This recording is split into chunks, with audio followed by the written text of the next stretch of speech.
Bienvenue à tous. Avant de plonger dans le vif du sujet, n'hésitez pas à partager vos impressions et les leçons que vous avez tirées de cette histoire dans les commentaires.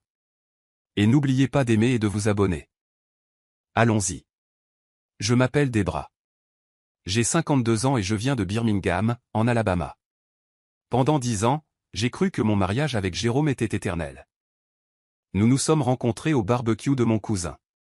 Il avait ce charme du Sud à l'ancienne et ce sourire qui adoucissait même les journées les plus difficiles. La première fois qu'il a ri à une de mes blagues ringardes, j'ai été conquis.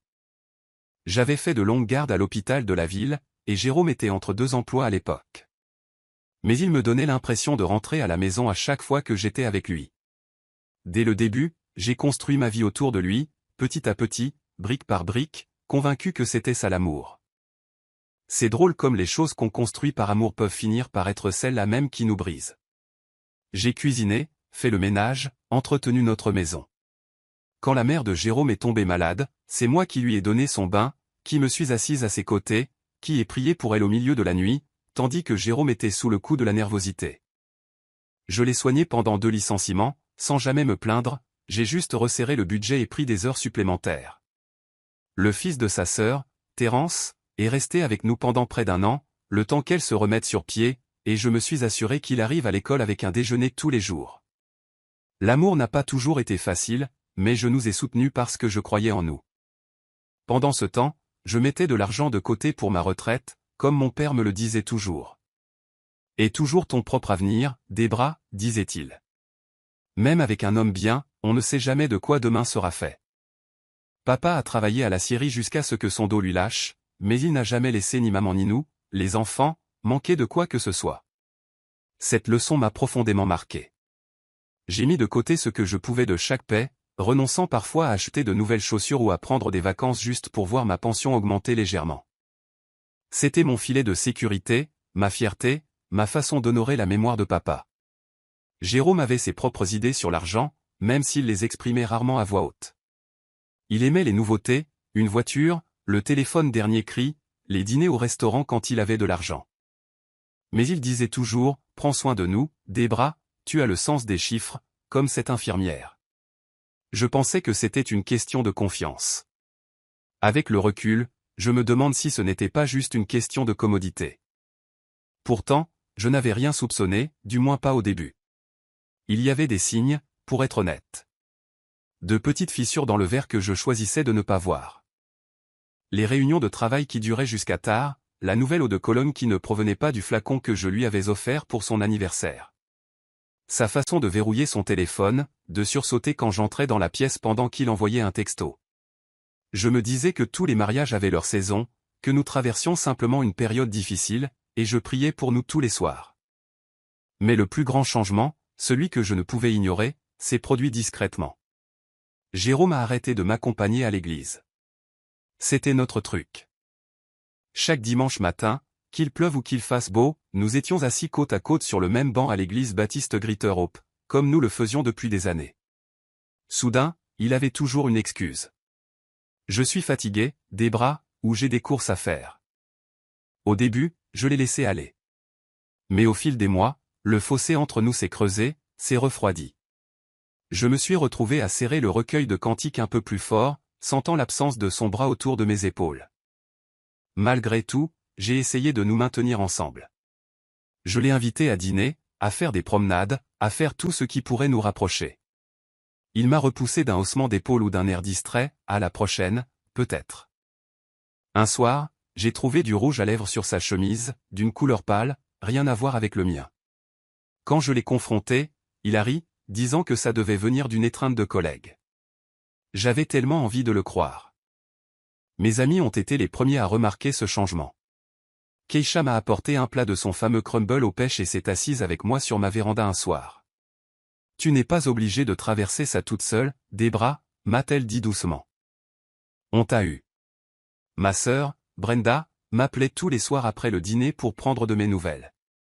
Ma meilleure amie, Tania, me conduisait à tous mes rendez-vous et s'assurait que je mange quelque chose, même les jours où je pouvais à peine tenir une fourchette. Malgré tout, ma famille et mes amis m'ont soutenu. Ils ont refusé de me laisser sombrer dans le désespoir.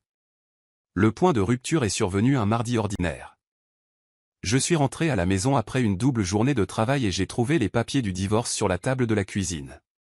Pas de mots, pas d'explication, juste son nom en bas et un post-it qui disait « On se reparle ».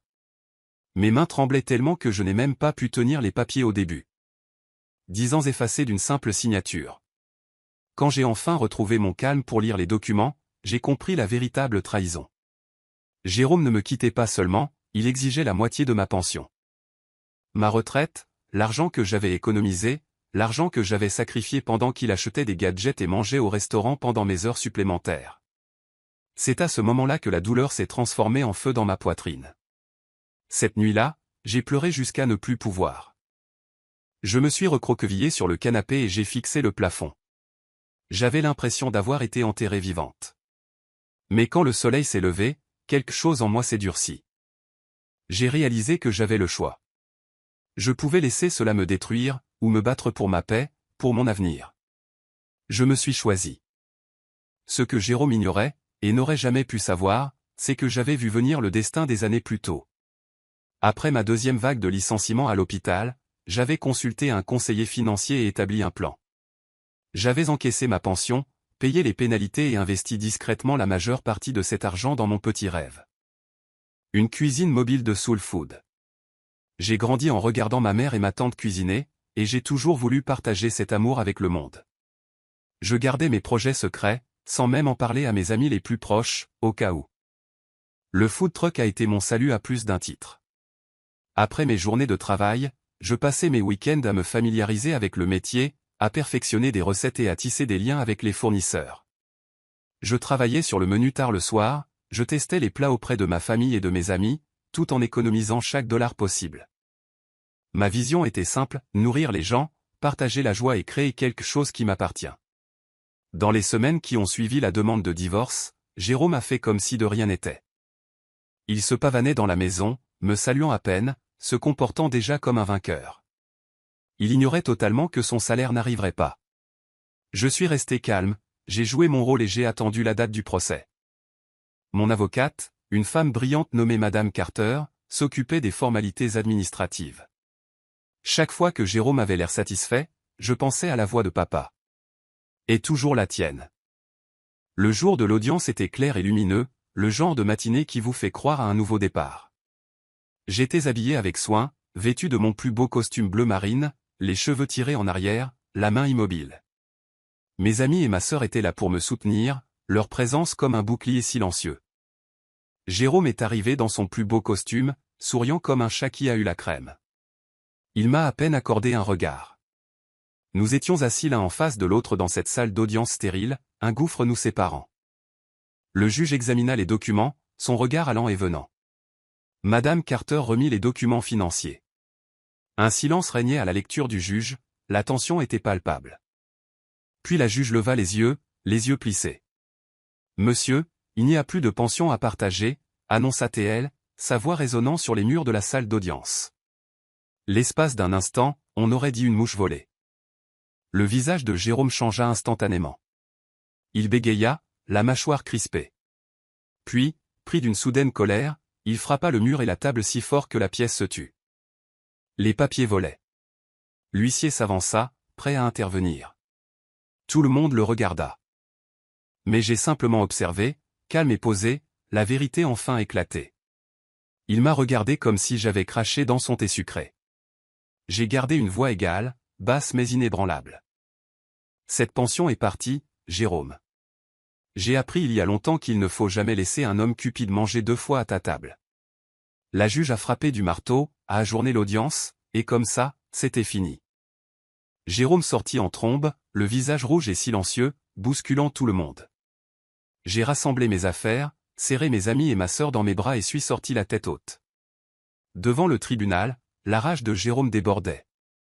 Il s'est retourné contre moi sur le parking, me lançant tous les noms ignobles qui lui venaient à l'esprit, me traitant d'égoïste, de sans-cœur, d'ingrate, voire de menteuse. Les gens l'observaient, certains avec pitié, d'autres avec jugement.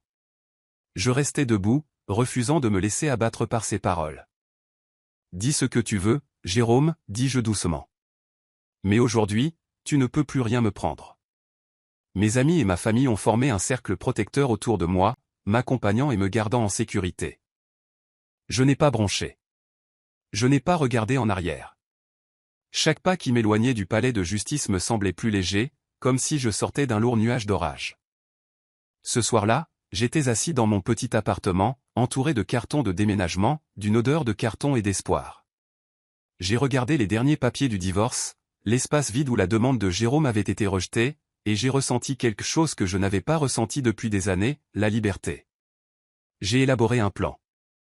J'ai pris les clés de mon food truck, mon rêve, mon nouveau départ, et je l'ai conduit jusqu'au cœur de la ville. Je me suis installé dans le parc du centre-ville, j'ai ouvert les fenêtres et j'ai commencé à servir du poisson-chat frit, du chou vert, du pain de maïs et du crumble aux pêches à une file de personnes qui connaissaient ma valeur, même si Jérôme l'ignorait. La nouvelle s'est vite répandue, la cuisine de l'âme de Déborah sur Roe.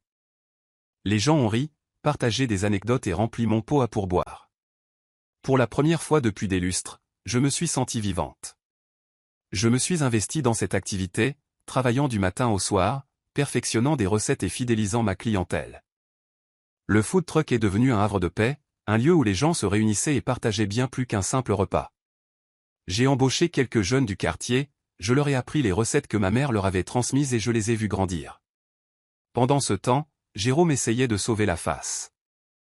Il racontait des histoires comme quoi je l'avais trompé, volé, ce qui lui appartenait, mais la vérité finit toujours par éclater. Les habitants de Birmingham ont la mémoire longue. Ils le voyaient tel qu'il était, un homme qui essayait de prendre plus qu'il ne donnait, et qui a tout perdu à cause de cela. J'ai recommencé à économiser, cette fois pour moi. J'ai mis de côté chaque dollar supplémentaire, en pensant aux paroles de mon père. Chaque semaine qui passait, la douleur de la trahison s'estompait, remplacée par la fierté. J'avais survécu. Je m'étais reconstruit. Je m'étais choisi, et je ne le regrettais pas. Après quelques mois, j'ai su qu'il était temps de changer. La ville était pleine de souvenirs, certains bons, beaucoup douloureux, et j'avais envie d'un nouveau départ. J'ai trouvé un endroit dans une ville à quelques heures de là, où personne ne connaissait mon histoire, sauf celle que je choisissais de raconter. J'ai fait mes bagages, vendu ma vieille maison et suis parti avec mon food truck, le cœur plein d'espoir et de détermination. Dans ma nouvelle ville, la vie a repris son essor. J'ai rejoint une église où je n'étais pas la femme de Jérôme, mais simplement Déborah, accueillie à bras ouverts. J'ai rencontré des gens qui m'appréciaient pour mon cœur et ma cuisine, et non pour ce que je pouvais donner ou sacrifier. J'ai commencé à organiser des dîners communautaires, à partager des repas avec des personnes qui avaient besoin d'un peu plus de bienveillance. Mon entreprise a prospéré, et moi aussi. De temps à autre, j'avais des nouvelles de vieux amis restés au pays, qui me racontaient les derniers projets de Jérôme, son amertume, sa solitude. Il a perdu la femme qu'il aimait, la sécurité qu'il espérait et sa fierté, tout cela en une seule journée. Mais je ne laisse jamais cela m'abattre. Parfois, après le travail, je m'assois devant mon food truck avec un verre de thé sucré et je regarde le coucher du soleil. Je pense à la femme que j'étais, celle qui a bâti sa vie autour de l'autre, qui croyait qu'aimer signifiait donner jusqu'à plus soif. Je l'honorais, mais elle ne me manque pas. Je sais maintenant que le véritable amour commence par s'aimer soi-même suffisamment pour s'éloigner de ce qui nous brise. Il y a des cicatrices, c'est sûr. Certaines nuits, je rêve encore de la vie que j'ai perdue et je me réveille les larmes aux yeux. Mais je me rappelle que ces cicatrices sont la preuve que j'ai survécu, que j'ai préféré mon bonheur au confort des autres. J'ai gagné toute la paix que j'ai maintenant. En vérité, parfois, les batailles les plus dures offrent la vision la plus claire. Je me vois maintenant, forte et entière. Mon histoire n'est pas celle d'une perte, mais d'un triomphe, celle d'une femme trahie mais jamais brisée, celle d'une femme qui a trouvé sa voie, sa joie et sa liberté. Et si vous lisez ceci, si vous êtes au bord du chagrin, vous demandant si vous pouvez survivre, sachez que vous le pouvez. Choisissez-vous. Construis quelque chose de beau à partir des cendres. Ne laisse jamais personne manger 2 fois à ta table. Et moi? J'ai enfin été libéré. Si vous avez aimé cette histoire, n'hésitez pas à aimer, commenter et partager cette vidéo avec vos amis. Abonnez-vous et activez la cloche de notification pour ne rien manquer d'une nouvelle importante.